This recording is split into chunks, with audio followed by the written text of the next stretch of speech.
बाजार बंद होने के बाद अब वक्त है वीकेंड मस्ती का, यानी कि हर हफ्ते की तरह हम आपको बताएंगे कि इस हफ्ते आपका वीकेंड का प्लान क्या होना चाहिए, कौन सी फिल्म देखें, स्पोर्ट्स में क्या आउटलुक रहेगा और साथ ही साथ कौन सी किताबें हैं जो आप पढ़ सकते हैं इस हफ्ते या फिर इस वीकेंड या फिर उसके आगे भी। हमारे साथ जुड़ गए हैं सीबीसी आवाज के managing editor Alok Joshi, in house cricket expert Anil Singhvi और बॉलीवुड एक्सपर्ट कविता थपलियाल। तो हफ्ता तो बहुत ही पेनफुल रहा है, अब वीकेंड का तगड़ा प्लान बनाया जाए अनिल जी।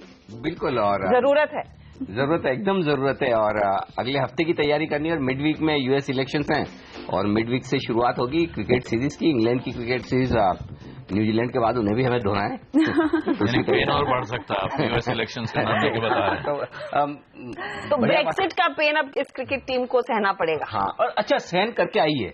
सबसे बढ़िया बात है कि ऐसे टाइम पे ये इंग्लैंड की टीम हमारे यहाँ आ रही है इससे बढ़िया वक्त हो नहीं सकता। अभी अभी हमने न्यूजीलैंड को व्हाइट वॉश किया है, 3-0 से हराया, फिर वनडे सीरीज भी जीती है और इधर इंग्लैंड की टीम ढाका से आ रही है 2-1 से हार कर बांग्लादेश से। तो बांग्लादेश से पिटी हुई टीम, हम टेस्ट रैंकिंग में नंबर 1 है, अभी भी अच्छे से जीते हैं। तो मुझे नहीं लगता कि बहुत ज्यादा मेहनत करने की जरूरत पड़ेगी। तो हमारी टीम तो एकदम सितारे बुलंदी पर है अभी। लेकिन क्या टीम के जो सितारे हैं उनमें कोई बदलाव दिखेगा या फिर वो न्यूजीलैंड वाली ही टीम देखने बदलाव तो शुरुआत से ही दिखेगा। हाँ। क्योंकि हमारे 3 ओपनर धराशायी हो चुके हैं। रोहित शर्मा, शिखर धवन और लोकेश राहुल तीनों ही घायल हैं, लेकिन एक गंभीर खिलाड़ी उनकी जगह ले रहे हैं। गौतम गंभीर आ रहे हैं वापस से टीम में और वो मुरली विजय के साथ शुरुआत करेंगे। तो ओपनिंग वैसे भी इन तीनों से बहुत अच्छी हो नहीं रही थी, तो ओपनिंग नए ओपनर्स होंगे।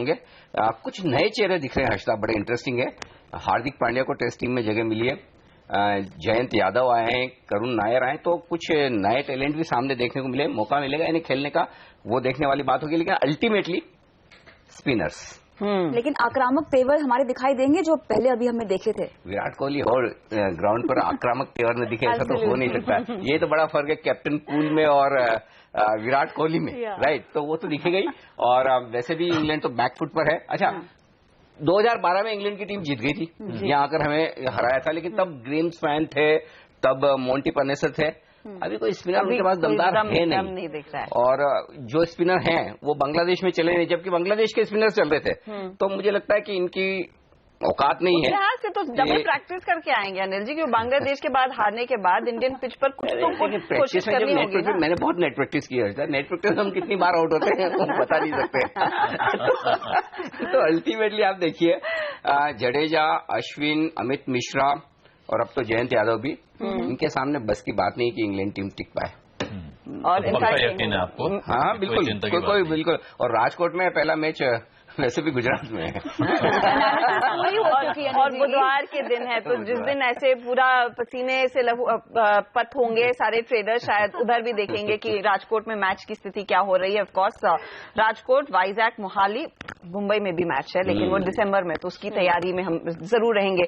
लेकिन जब अनिल ने घायल बोला तो मुझे सनी देओल की याद आई। उससे बताइए, मूवीज इस हफ्ते ढेर सारी नहीं, बहुत सारी है। मूवीज ही नहीं बल्कि अब की बार तो प्लेज भी लेकर आए हैं, मूवीज लेकर आए हैं, म्यूजिक कॉन्सर्ट भी लेकर आए हैं और एक फूड फेस्ट भी लेकर आए हैं। पहले बताइए क्या जानना चाहेंगे? मूवीज तो यहाँ पर एक तो मराठी फिल्म है और एक अंग्रेजी फिल्म है जो हम आपको इस वीकेंड रेकमेंड कर रहे हैं। मराठी फिल्म में वेंटिलेटर है, जो प्रियंका चोपड़ा की पहली प्रोडक्शन मराठी फिल्म है, जो मुंबई फिल्म फेस्टिवल में भी दिखाई गई थी और बहुत शानदार रिस्पांस मिल रहा है। कहानी हम सबको पता है, लेकिन इस फिल्म को आप इसीलिए देखने जाइए क्योंकि एक हल्की फुल्की फिल्म है। अगर फरारी की सवारी आपने देखी होगी, बिल्कुल उसी के, हाँ, तो उसी के डायरेक्टर ने ये हल्की फुल्की मराठी फिल्म भी बनाई है, जहां पर इसका प्लॉट ये है कि एक महाराष्ट्रियन फैमिली है, कर्माकर फैमिली, उसका एक गज्जू काका है जो कोमा में चले जाते हैं और वेंटिलेटर पर रहते हैं। ये मराठी मूवी है? जी हाँ, मराठी फिल्म है। और एक बहुत ही बढ़िया गाना भी रिलीज हुआ है जो गाया है प्रियंका चोपड़ा ने, बाबा। मराठी इमोशनल गाना। मैं कल सुन रही थी और मैं बोलते हिराम, मेरे से तो इतनी मराठी में बोली जाए तो वो बहुत होगा। गाना इटसेल्फ बहुत खूबसूरत है हर्षदा के लिए, क्योंकि हर्षदा मराठी भी है और इंग्लिश भी अच्छा बोल लेती है। तो फिर दोनों पिक्चर में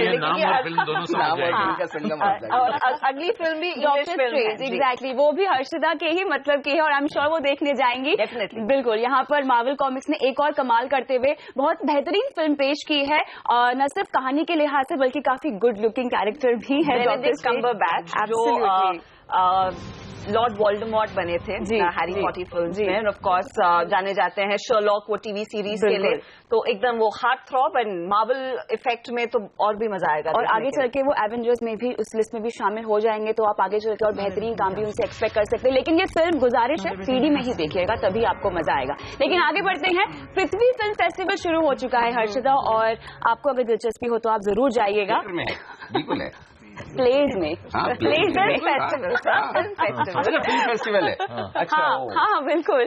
तो वैसे तो कई सारे कविता फिल्म फेस्टिवल में बड़ी बहुत सी मूवीज आती है जो फिल्म फेस्टिवल, यहाँ पे हम प्लेस की बात कर रहे हैं, थिएटर फेस्टिवल है, पृथ्वी थिएटर फेस्टिवल जी। वहाँ सबसे इंटरेस्टिंग चीज क्या देखने को मिलती है? तो अब की बार जो प्लेस मैं आपको रेकमेंड कर रही हूँ, यहाँ पर रंगशीला थिएटर ग्रुप का गीत गान और गाथा 6 को ये परफॉर्म किया जा रहा है 7:30 बजे। बुक माई शो पर जाके आप बुक कर सकते हैं। मुझे आलोक सर को जरूर पसंद एब्सोल्युटली। और देखिए, मुद्दे का सवाल भी उन्हीं ने ये पूछा कि कौन सा प्ले जाकर देखना चाहिए। डी फॉर ड्रामा का एक बहुत ही इंटरेस्टिंग प्ले है जो कि धूम्रपान है, तो आप ये भी देखने जा सकते हैं। बहुत ड्रामेटिकली इन्होंने इस पूरे प्ले को ऑर्गेनाइज किया है, प्रैक्टिस किया है और परफॉर्म भी कर रहे हैं। लेकिन ये तमाम प्लेस के जो टिकट्स हैं आप बुक माई शो पर ले सकते हैं। लेकिन उससे भी ज्यादा इंटरेस्टिंग, जो कि I am sure Anil ji try करना चाहेंगे, फूड ट्रक फेस्ट, जो कि हमारे ऑफिस के बिल्कुल बगल हाई स्ट्रीट फीनिक्स में लेकिन घर से ऑफिस की तरफ आना पड़ेगा। हाँ, लेकिन आप ऑफिस के बाद तुरंत जा सकते हैं। मैं तो मारवाड़ी खाने के लिए कहीं भी जा सकता हूँ। तो ये अपने आप का एक अनोखा फूड ट्रक फेस्ट है जो कि शुरू हो ही चुका है हाई स्ट्रीट फीनिक्स में। लेकिन खाने के लिए पैसे देने पड़ेंगे, खाने के लिए देने पड़ेंगे, एंट्री फ्री है। ठीक है, हमें यहाँ पर एक ब्रेक लेना होगा। आप ये सब चर्चा खाने के कितने पैसे कीजिए, लेकिन लौटेंगे और ढेर सारी किताबें भी हैं जो आलोक ने एक शॉर्ट लिस्ट तैयार की है। अनिल दिखा रहे कि चार किताबें, इसमें से क्या पढ़नी चाहिए, किस बेसिस पर ये किताबें हैं, इस सब पर होगी चर्चा। लेकिन छोटा सा ब्रेक लेना होगा।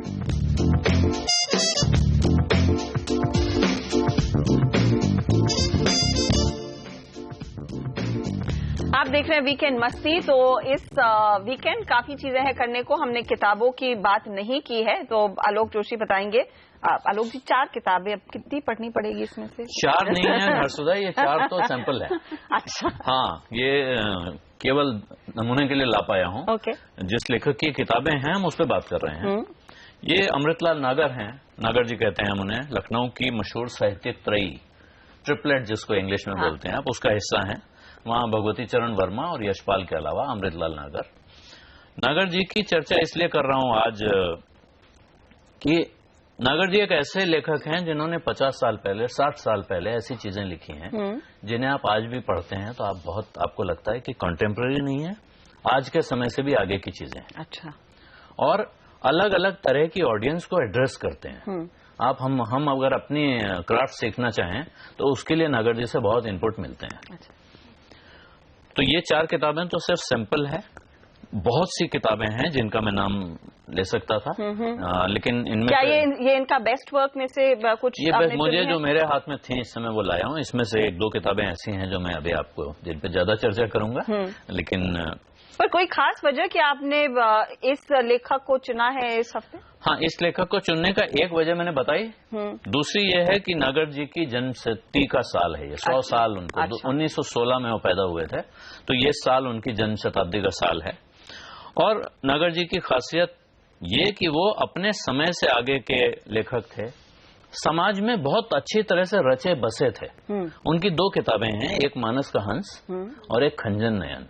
इनको पढ़ें तो आपको लगेगा कि या तो कोई राम भक्त या कोई कृष्ण भक्त ये किताबें लिख रहा है। एक गोस्वामी तुलसीदास की जीवनी है मानस का हंस। अच्छा। उनकी कल्पना के साथ जोड़कर, जैसे अभी आपने शिवा ट्रायलॉजी देखी थी, उस तरह की किताब नागर जी ने 50 साल पहले लिखी थी। मानस के हंस भी वैसी है और खंजन नयन सूरदास पर है। अच्छा, अभी वो भी वैसे ही किताब ऐसा है कि आप जितनी कैपेसिटी तो है नहीं सबकी मतलब इतनी सारी पढ़े और उसमें से 4 आप ले भी आए हैं। अब इनमें से पढ़नी को सबसे पतली वाली आप ले लो। सबसे पतली वाली किताब जो है हर्षदा, ये एक अनुवाद है, आंखों देखा गदर। ये मराठी किताब है विष्णु भट्ट गोडसे वरसाईकर की माझा प्रवास। अच्छा। उसका हिंदी अनुवाद है नागर जी का किया हुआ। नागर जी ने अपने बारे में जब लिखा है, उन्होंने कहा भाई मैं लेखक तो संयोग से बन गया हूँ। और यहाँ तक कि इतने बड़े लेखक जिनकी कितनी किताबें हैं गिनना मुश्किल हो जाता है, इतनी लोकप्रिय किताबें हैं। एक समय उन्होंने कहा कि मेरा एक ही सपना है कि एक समय मुझे इतनी रॉयल्टी मिलने लगे कि उससे मेरा खर्चा चल जाए, और मुझे लगता है वो हुआ।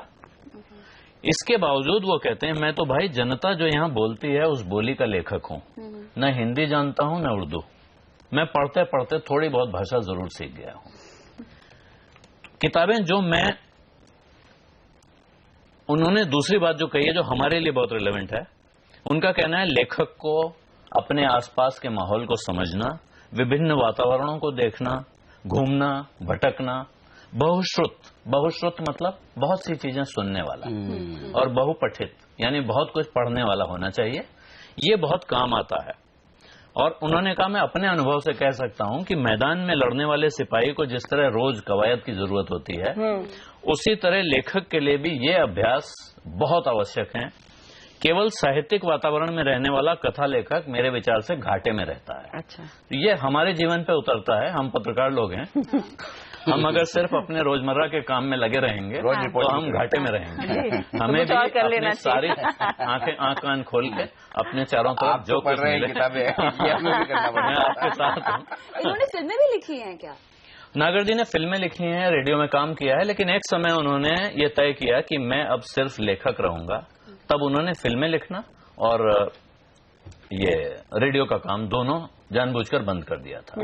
उनकी बेटी हैं अचला नागर, जो बहुत अच्छी पटकथा लेखक हैं, फिल्मों में काम करती हैं, फुल टाइम उनका काम बॉम्बे में ही रहती हैं।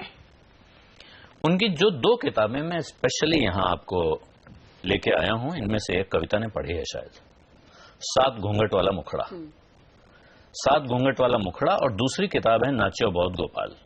मैंने जहां मानस के हंस और खंजन नयन का जिक्र किया, जो एक धार्मिक प्रवृत्ति का आदमी उसे पढ़ेगा तो उसे उन दोनों में से एक किताब बहुत पसंद आएगी, बेहद पसंद आएगी। लेकिन मैं जब 7 घूंघट वाला मुखड़ा पढ़ता हूं, ये एक बेगम समरू की असली कहानी है। अच्छा। अवध में एक बेगम हुई है, बेगम समरू नाम था। उन्होंने किस तरह से अपने आसपास के माहौल को मैनिपुलेट किया, वो मजबूरी में उनकी शादी हुई, उसके बाद उन्होंने किस अंदाज में अपने पावर दिखाई है। तो आप आजकल जो विमेन एम्पावरमेंट की बात कहते हैं, उसके लिए एक बिल्कुल आइडियल केस स्टडी है पढ़ने के लिए। और दूसरी किताब है नाच्यो बहुत गोपाल। इसमें भी आपको उस महिला का, एक महिला का और एक दलित का कैरेक्टर साथ में मिलता है, और ये दिखाता है, ये नागर जी ज्यादातर फर्स्ट पर्सन में लिखते रहे हैं। इस किताब को जब आप पढ़ते हैं तो आपको लगता है आप उनके साथ साथ उन गलियों में घूम रहे हैं, उस महिला के घर पे जा रहे हैं जिसे अछूत माना जाता है, जिसके घर जाना वर्जित है। नागर जी की पत्नी जो बहुत ही संस्कारी ब्राह्मण है, उस महिला को अपने घर तक न सिर्फ आने देती हैं, बल्कि एक दिन इस जगह पहुंचाती हैं कि वो उनके पूजा में बैठकर पूजा करती है। और ये कुछ भी थोपा हुआ नहीं लगता है।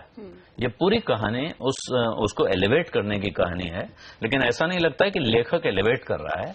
लेखक प्रभावित हो रहा है, उसके आगे प्रणाम कर रहा है, और उसका व्यक्तित्व आपके ऊपर छा रहा है। मैं आपसे ये भी जानना चाहूंगी, क्योंकि नॉर्मली हिंदी की किताबें लोगों को लगता है कि बहुत बोझिल होगी। क्या ये फास्ट रीड्स है या फिर बहुत अच्छी दिलचस्प किताबें हैं? लेकिन ये जरूर कह सकता हूँ कि मैंने शायद बचपन में पढ़ी होती तो इतना मजा नहीं आता। अब मैं जो पढ़ रहा हूँ तो इन्हें मुझे बहुत मजा आ रहा है। और एक चीज और नागर जी के साथ जोड़ना चाहता हूँ, 1928 में साइमन कमीशन के खिलाफ जब प्रदर्शन हुआ था, उसमें नागर जी ने हिस्सा लिया था। और हमारे समय में लेट 80s में सती प्रथा का जब ये दोबारा रिवाइवल हुआ था, तो सती के खिलाफ लखनऊ में हम लोग स्टूडेंट्स थे, हमने एक मार्च निकाला था। उस वक्त नागर जी बहुत बुजुर्ग थे। अच्छा। लेकिन वो आए और उस मार्च को उन्होंने लीड किया और उसमें भाषण दिया। वहां से लगातार समाज के साथ जुड़े रहने और संघर्ष करने की कहानी में वो शामिल रहे हैं। इसलिए अमृतलाल नागर एक बहुत अच्छे लेखक ही नहीं, एक बहुत महान और अनुकरणीय व्यक्तित्व है। चलिए, और इनका आई am sure body of work काफी वाइड है, लेकिन कुछ किताबें आलोक जी ने निकाली है। लेकिन एक लाइटर नोट पर कविता अक्सा बीच चले आज। एब्सोल्युटली, कल जाना चाहिए। क्या है अक्सा बीच? आपको दिलचस्पी होगी आने में अक्सा बीच, लेकिन कॉन्सर्ट में आपको ले जाएंगे। लधी अली का कॉन्सर्ट हो रहा है, तो कल शाम को जो कोई भी मलाड या मुंबई में रहते हैं तो रिसोर्ट जो कि अक्सा बीच पर ही है, मारवे रोड रोड पर, वहां पर लकी अली के कॉन्सर्ट का मजा उठा सकते हैं। लेकिन जो दिल्ली वाले हैं उनके लिए भी अरिजीत का लाइव कॉन्सर्ट है, आपको बता दें, गुड़गांव, एग्जैक्टली लीजर वैली में, और जिसका मजा उठाया जा सकता है। आपको टिकट जाके ऑनलाइन बुक करने होंगे, गुरुग्राम में जाना होगा। तो काफी अपॉर्चुनिटीज, काफी चीजें हैं करने को। लेकिन आप जो पृथ्वी थिएटर की बात कर रही थी ना, मैं जाते जाते ये बताना चाहूंगी, अगर आप वो कोई भी प्ले देखने जा रहे हैं पृथ्वी में, प्लीज 10 मिनट पहले पहुंचे, क्योंकि एग्जैक्ट टाइम पर वो दरवाजे बंद हो जाते हैं। फिर आपके पास ऑप्शन नहीं होगा, आपके पास टिकट होगा पर आपको कैफे में बैठ के बस खाना खाना पड़ेगा। आपकी कटिंग चाय जरूर पीजिएगा, पृथ्वी कैफे की कटिंग चाय आप मिस कर ही नहीं सकते मेरी तरफ से। चले तो प्ले नहीं तो पृथ्वी कैफे ही चले जाइएगा। इसी के साथ ये सारे इनपुट्स जो आप जहन में रख सकते हैं, अप्लाई कर सकते हैं इस पूरे वीकेंड में, और उम्मीद करते हैं कि आप तगड़ा वीकेंड मनाएं, क्योंकि अगला हफ्ता चैलेंजिंग रहेगा बाजारों के लिहाज से, तो डेफिनेटली सो। आपसे फिर मुलाकात होगी, लेकिन फिलहाल इस कार्यक्रम में इतना ही।